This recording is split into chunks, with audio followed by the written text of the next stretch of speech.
नमस्कार, आप देख रहे हैं सुप्रभात बिहार। मैं हूं आपके साथ अलीम अतहर।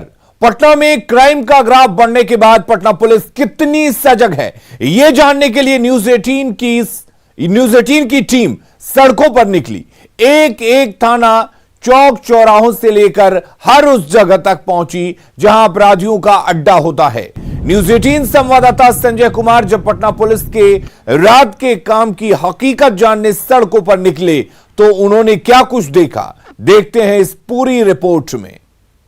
पिछले कुछ दिनों में बिहार में आपराधिक घटनाओं में बेतहाशा बढ़ोतरी हुई है। राजधानी पटना भी इससे अछूता नहीं है। इन ताबड़तोड़ घटनाओं को देखते हुए बिहार पुलिस मुख्यालय ने 100 डायल हो या फिर संबंधित थाने सभी को जल्द से जल्द रिस्पांस देने को कहा है। यानी घटना के बाद पुलिस या फिर 100 डायल की टीम को तुरंत रिस्पांस देते हुए घटनाक्रम में कार्रवाई करनी है। आज हम रियलिटी चेक करने पहुंचे हैं राजधानी पटना के उन इलाकों में जहां पिछले कुछ दिनों में घटनाएं हुई हैं। क्या वाकई में 100 डायल और पटना पुलिस मुख्यालय के निर्देश का सही मायने में पालन करती है या फिर राम भरोसे ही सब कुछ चल रहा है? तो चलिए चलते हैं उन जगहों पे जहां पिछले कुछ दिनों में आपराधिक घटनाएं हुई हैं। रात के ठीक 11 बजे हैं, 11:05 हो रहा है और हम अभी पहुंचे हैं बेउर इलाके में। यहाँ पर हम जायजा लेंगे क्या वाकई में यहाँ पेट्रोलिंग की सघन व्यवस्था है, क्या पुलिस सही ढंग से रिस्पांस टाइम देती है। तो ये देखिए बेउर मोड़ जो है, यहाँ पर कहीं भी पुलिस की पेट्रोलिंग गाड़ी नहीं दिख रही है। यहाँ पर ठीक बगल में बेउर जेल है और इसके अलावा यहीं पर प्रॉपर्टी डीलर के कार्यालय पर अपराधियों ने ताबड़तोड़ फायरिंग की थी। AK-47 को यूज किया था और एक शख्स की गोली मारकर हत्या कर दी गई थी और 2 अन्य को घायल कर दिया था। तो इस इलाके में पेट्रोलिंग की क्या व्यवस्था है, इसका हम जायजा लेने के लिए निकले हैं और देखते हैं क्या वाकई में यहाँ पर पेट्रोलिंग होती भी है या नहीं। फिलहाल यहाँ बेउर जो मोड़ है वहाँ पर पुलिस की कोई जिप्सी नहीं दिख रही है। हम आगे बढ़ते हैं और जायजा लेते हैं कि आगे क्या स्थिति है। हम राजधानी पटना के विभिन्न इलाकों में पुलिस की पेट्रोलिंग और 100 डायल्स का रिस्पांस देखने निकले हैं। हम मारूफगंज मंडी में पहुंचे हैं जहां पर पिछले 26 नवंबर को एक युवक को गोली मार दी गई थी। फिलहाल रात के 12 बज रहे हैं और 12:01 पर हो रहा है ये समय और अभी पेट्रोलिंग के लिए पुलिस दिख रही है। आप देख रहे हैं यहाँ पर जो पुलिस टीम है वो यहाँ पर पेट्रोलिंग करती दिख रही है। पुलिस एक्टिव दिख रही है यहाँ पर। अब हम थोड़ा 100 डायल को फ़ोन लगा लें कि क्या 100 डायल की टीम जो है वो जो पेट्रोलिंग कर रही पुलिस है उसी की तरफ मुस्तैद है। हमने 100 डायल कर दिया है और ये देखिए ये डायल हो गया है और आपको दिख रहा होगा इसमें।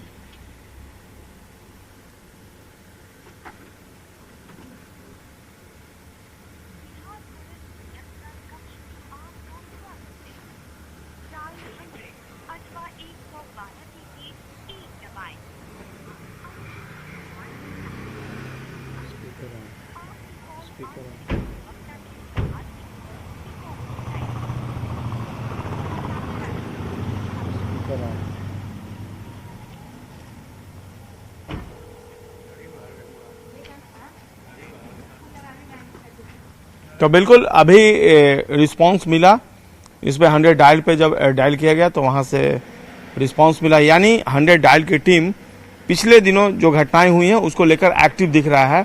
अभी उधर से रिस्पांस दिया गया कि अगर आपको किसी मदद की जरूरत है तो आप बताएं। हम चलते हैं अगले इलाके में और बताएंगे आपको राजधानी की पेट्रोलिंग व्यवस्था और 100 डायल की रिस्पांस की स्थिति। पिछले 28 नवंबर को राजधानी के चिड़ियाटाल पुल में देर रात ऑटो सवार एक महिला गोली मार दी गई थी। उसके बाद अभी रात के 12:35 हो चुके हैं और पिरबहोर थाने की पुलिस एक्टिव है। देखिए जो ऑटो जा रहा है उसकी चेकिंग की जा रही है। जाहिर सी बात है जिस तरह से घटना हुई है और पुलिस अधिकारियों ने तल्खी दिखाई है, वैसे में अब पटना पुलिस रात में भी सघन चेकिंग अभियान कर रही है और मकसद ये है कि क्राइम कंट्रोल को रोका जाए। लेकिन जाहिर सी बात है जब कोई घटना होती है तो पटना पुलिस सबक लेती है, लेकिन उसके बाद फिर से लापरवाही का फायदा अपराधी तत्व उठाते हैं। आप लोग रात में पेट्रोलिंग कर रहे हैं? हाँ, अभी पेट्रोलिंग। ये कितने बजे शुरू किया पेट्रोलिंग? 10 बजे। 10 बजे से कितनी देर तक करेंगे? 6 बजे तक सुबह। पेट्रोलिंग चलती रहेगी? हाँ। गाड़ियों की चेकिंग? हाँ, गाड़ी चेकिंग और ये क्षेत्र में पूरा घूम के। क्या नाम है? राधेश्याम सिंह, एसआई राधेश्याम सिंह। एसआई राधेश्याम सिंह है। वो बता रहे हैं कि रात 10 बजे से इनकी ड्यूटी चल रही है और देखा गया कि जितनी भी गाड़ियां हैं यहाँ पर वो जो गाड़ियां आ रही हैं उनका चेकिंग किया जा रहा है। शायद पटना पुलिस अगर इसी तर्ज पर काम करे तो निश्चित तौर पर आने वाले दिनों में क्राइम कंट्रोल होगा और गुणात्मक सुधार की बात भी सामने आएगी। हम आगे चलते और दिखाते हैं आपको वहां पर पेट्रोलिंग का कैसा अरेंजमेंट। 28 नवंबर की रात जक्खनपुर थाना क्षेत्र के इसी चिनाटाल पुल पर ऑटो सवार एक महिला की हत्या कर दी गई थी और यही वो चिनाटाल पुल है जहां पर दूर दूर तक अभी कोई पुलिस नजर नहीं आ रही है। आप एक चीज और गौर करेंगे, यहां पर लाइट का भी अरेंजमेंट नहीं है। यहां पर लोगों का आना जाना लगातार जारी है। देर रात करीब अब 1 बजने को चला है और अब भी इस पुल पर इक्के दुक्के लोग आ जा रहे हैं, पुलिस कहीं नहीं दिख रही है। और हैरानी की बात है, ये स्थिति तब है जब पिछले दिनों यहाँ पर वारदात हुई थी। अब मैं आपको जो 100 डायल टीम का रिस्पांस है उसके बारे में जानकारी दूंगा। ये अभी मैंने 100 डायल्स को कॉल किया है। देखिए ये कॉल लगा 100 डायल्स को और किस कदर रिस्पांस है ये मैं सुनता हूँ।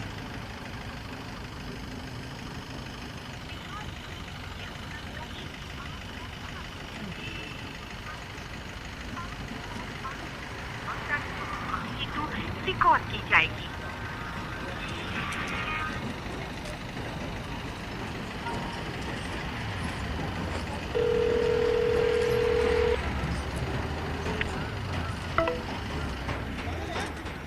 एक बार लगाने के बाद ये कॉल कट गया है।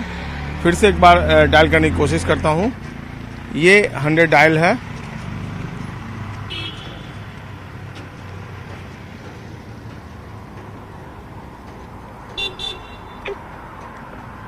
बिहार पुलिस नियंत्रण कक्ष में आपका स्वागत है। आपकी कॉल आंतरिक गुणवत्ता के रिकॉर्ड की जाएगी। सन्नी भी आके घर कहाँ है?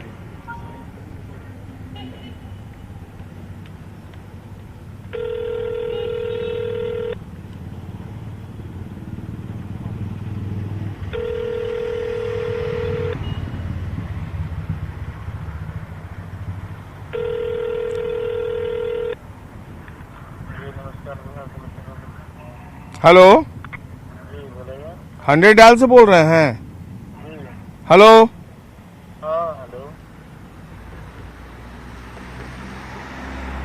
तो सुना आपने 100 डायल की टीम। जाहिर सी बात है, पिछले दिनों जिस तरीके से एक बड़ी घटना हुई है उसके बाद 100 डायल की टीम भी जो है वो गंभीर दिख रही है। आपने सुना कि इस कदर रात के 1 बजे 100 डायल की जो टीम है उसने रिस्पांस किया है। लोग जो है अब भी आ जा रहे हैं, आप देख रहे होंगे लगातार लोगों का आना जाना जारी है इस चिनाटाल पुल पर। और शायद पिछले दिनों जो घटना हुई है उसके बाद पटना पुलिस ने सबक लिया है। हालांकि पेट्रोलिंग की लचर व्यवस्था कई जगह देखने को मिली है। आगे आपको हम दिखाते हैं कि क्या स्थिति है पेट्रोलिंग की। हम आपको दिखा रहे हैं एग्जीबिशन रोड चौराहे की स्थिति। अमूमन यहाँ पेट्रोलिंग की व्यवस्था रहती है, पेट्रोलिंग की गाड़ी खड़ी रहती है। चारों तरफ से ये चौराहा है, एग्जीबिशन रोड चौराहा इसको बोलते हैं। चारों तरफ से सड़कें यहाँ आकर मिलती हैं, लेकिन पुलिस की पेट्रोलिंग यहाँ पर नहीं दिख रही है। और ये एक बड़ा सवालिया निशान खड़ा हो रहा है पटना पुलिस पर कि आखिरकार यहाँ पर पेट्रोलिंग के अरेंजमेंट क्यों नहीं है। पिछले कई घटनाएं हुई हैं जब एग्जीबिशन रोड चौराहे पर पुलिस एक्टिव रही है तो समय पर पहुंची है। और ठीक बगल में चिनाटाल पुल है जहां पर पिछले दिनों ऑटो में एक महिला की हत्या कर दी गई थी, लेकिन इसके बावजूद गांधी मैदान थाने की यहां पर पुलिस की टीम मौजूद रहती है, जो फिलहाल नहीं देखने को मिल रही है। हम आगे आपको दिखाएंगे टकबंगला चौराहे की स्थिति कि वहां पर किस कदर पेट्रोलिंग का अरेंजमेंट है। हम कई जगहों पर पुलिस पेट्रोलिंग का जायजा ले चुके हैं और अब हम पहुंचे हैं राजधानी पटना के हृदय स्थली कहे जाने वाले डाकबंगला चौराहे पर। दिन में यहाँ हर वक्त पुलिस मौजूद रहती है, लेकिन रात का नज़ारा देखिए। यहाँ पर 1 से अधिक का समय हो गया है रात में और कहीं भी दूर दूर तक पुलिस की पेट्रोलिंग नहीं दिख रही है और न ही जो यहाँ पर पुलिस पोस्ट है उसमें पुलिस का डिप्लॉयमेंट है। तो निश्चित तौर पर एक बड़ा सवाल इसलिए खड़ा उठता था यहाँ पर कि अभी भी आज शादी ब्याह का आज बहुत ज़बरदस्त लगन है और कई शादियां हुई हैं राजधानी पटना में। इसके बावजूद पुलिस नदारद है। तो आखिरकार पुलिस करती क्या है? कोतवाली थाना का ये जुडिक्शन है और यहाँ पर अमूमन पुलिस की पेट्रोलिंग रहती है, लेकिन आज एक भी पुलिस का कोई भी बंदा दिखाई नहीं दे रहा है। यानी पुलिस का जो अरेंजमेंट है वो डाकबंगला चौराहे पर नहीं दिख रहा है। तो ये एक बड़ा सवाल उठ खड़ा हुआ है कि आखिरकार पटना पुलिस कहाँ पेट्रोलिंग करती है, किस वक्त पेट्रोलिंग करती है। रात में 1 बजे जब पुलिस पेट्रोलिंग नहीं करेगी तो आखिर पुलिसकर्मी कहाँ ड्यूटी करते हैं। तो हमने आपको दिखाया राजधानी पटना के कई इलाकों की स्थिति। कहीं पुलिस एक्टिव दिखी तो कई जगहों पर पुलिस पेट्रोलिंग का अभाव दिखा। 100 डायल्स की टीम चूंकि पिछले दिनों घटनाएं हुई हैं फिलहाल एक्टिव दिख रही है, लेकिन उनकी यह सक्रियता आने वाले दिनों में कितनी दिखेगी इसका जायजा हम एक बार फिर से जरूर लेंगे। कैमरा पर्सन मनोज के साथ संजय कुमार, न्यूज़ 18 पटना। तो चलिए, पटना पुलिस कितनी सजग है हमने अपने इस रियलिटी चेक के जरिए आपको दिखाने की कोशिश की है। मुंगेर की बात कर लेते हैं, जहां के सदर अस्पताल में एआरटी सेंटर का उद्घाटन किया गया। यहां 6 जिलों के एड्स मरीजों की काउंसलिंग करने के साथ इलाज की जाएगी। सिविल सर्जन ने बताया कि कम समय में ही काम पूरा किया गया है और मरीजों की पूरी सुविधा मुहैया कराई जाएगी।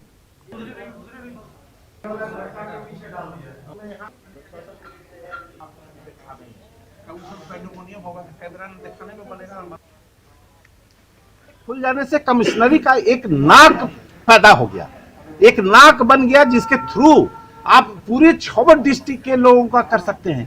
भवन हमको बनानी नहीं थी, ये तो 7 सज्जा जो आप देख रहे हैं ये सिर्फ हम लोगों ने इसलिए किया है कि रूम को हमको 5 रूम को सुसज्जित करना था। अब बाहर में हम लोगों ने एक्स्ट्रा करके इसको रिप्लेस किया है। देश के ड्रीम प्रोजेक्ट हर घर नल का जल योजना में बड़ी लापरवाही बरती जा रही है। 2017 में लक्ष्मीपुर प्रखंड के जिस गांव में नीतीश कुमार ने योजना का खुद उद्घाटन किया था, 3 साल बाद वहां के लोगों को नल से पानी नहीं मिल रहा। पाइप टूट चुके हैं और लोगों से रुपए की मांग की जा रही है। देखिए ये रिपोर्ट। टूटे हुए टेप,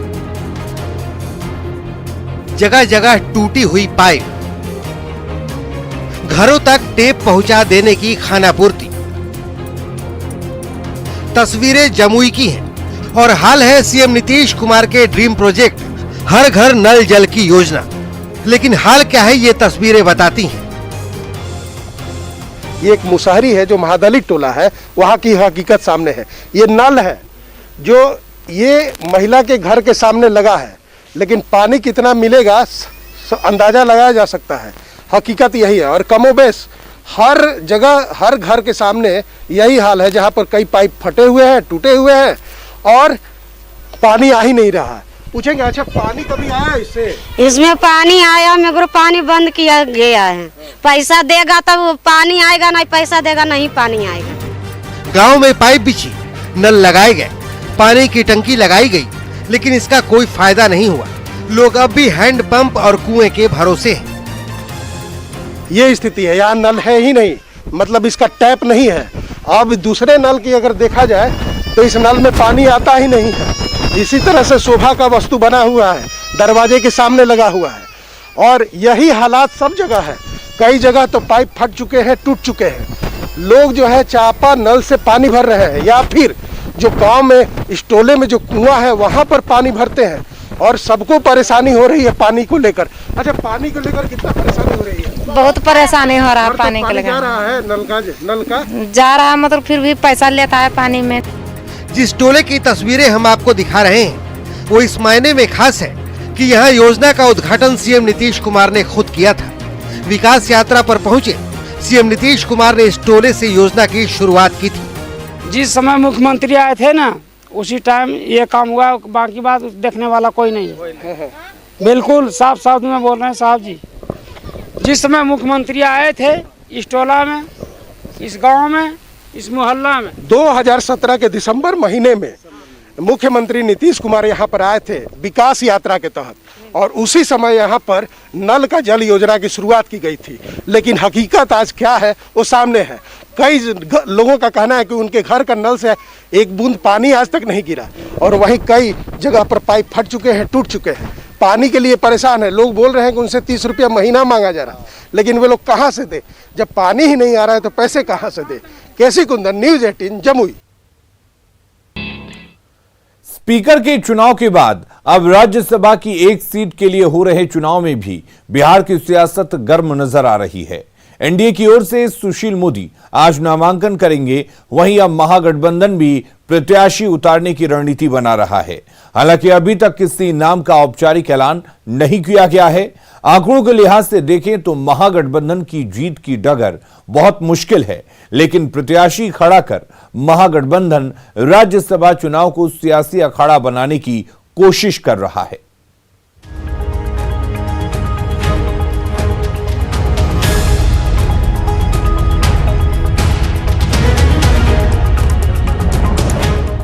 विधानसभा के चुनावी दंगल में मात खाने के बाद भी स्पीकर के चुनाव में सियासी परंपरा को दरकिनार करते हुए महागठबंधन ने एनडीए के सामने चुनौती खड़ी की, लेकिन इसमें भी उसे निराशा हाथ लगी।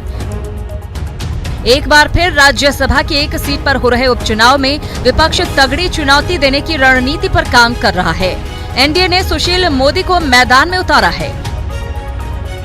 माना जा रहा है कि आरजेडी राज्यसभा की रेस में भी प्रत्याशी उतार सकता है। सियासी गलियारे में जिन दलित नेताओं के नामों की चर्चा है, उनमें श्याम रजक का नाम सबसे ऊपर है। संख्या बल तो आप लोग के पास है नहीं, तो फिर कैसे लड़ेंगे? संख्या बल तो है, समय आ जाएगा बता देंगे। संख्या तो 110 था, 116 हो गया अध्यक्ष के चुनाव में। और आगे आप देखिए, जब दलितों की सवाल होगा तब आप देखिएगा कि अंदर अंदर क्या होता है। दलित के सवाल पर दलित एक होंगे। आंकड़ों के लिहाज से महागठबंधन के लिए जीत दूर की कौड़ी है। जहां तक श्याम रजक के नाम का सवाल है, तो सत्ता पक्ष ने आरजेडी पर दलितों को छलने का और परंपरा को तार तार करने का आरोप लगाया है। जिस तरीके से सामान्य राज्यसभा के चुनाव में अपने परिवार के लोगों को उतारने का काम करते हैं, और उसी तरीके से इस चुनाव में भी अपने परिवार के ही सदस्य को उतारे तो ज़्यादा बेहतर होगा। खास करके जो उनका पॉलिटिक्स चल रहा है कि दलितों को अपमानित करने के लिए, उनको खड़ा करा के उनको चुनाव हराने के लिए यह एक साजिश है। दलितों की सस्ती लोकप्रियता लेने के लिए यह काम वो कर रहे हैं, जो ठीक नहीं है। जो जब उनका राज्यसभा का चुनाव होगा उस वक्त में किसी दलित को भेजने का काम करे, ये हम आशा उनसे करेंगे। जो नेता प्रतिपक्ष हैं वह राजनीतिक मर्यादाओं को हर तरीके से तार तार करने पे लगे हुए हैं, परंपराओं को तार तार करने पे लगे हुए हैं। तो यह भी जो बात हो रही है, परंपराओं को तोड़ने की ही बात हो रही है। सीटों के समीकरण को समझें तो अगर विपक्ष की ओर से प्रत्याशी खड़ा किया भी जाता है तो 243 सदस्यीय विधानसभा में जीत उसी की होगी जिसे पहली वरीयता में कम से कम 122 वोट मिलेंगे। ऐसे में महागठबंधन की जीत दूर की कौड़ी है। न्यूज़ 18 के लिए पटना से आनंद अमृतराज की रिपोर्ट।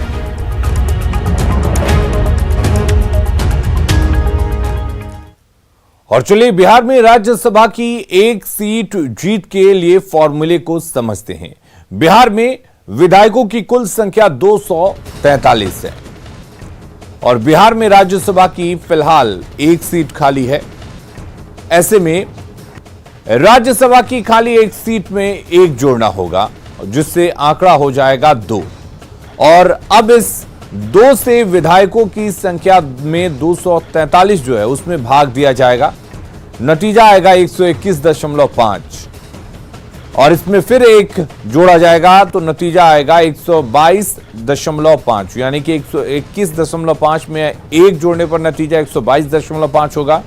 जीत के लिए राउंड फिगर की जो होगी विधायकों की संख्या होनी चाहिए वो 123 चाहिए और इस वक्त एनडीए के पास 125 का नंबर मौजूद है। ऐसे में एनडीए की जीत तय मानी जा रही है। अगली खबर का रुख करते हैं। बढ़ते दबाव के बीच प्रदेश कांग्रेस नेतृत्व ने विधानसभा चुनाव में हार की समीक्षा की योजना बनाई है।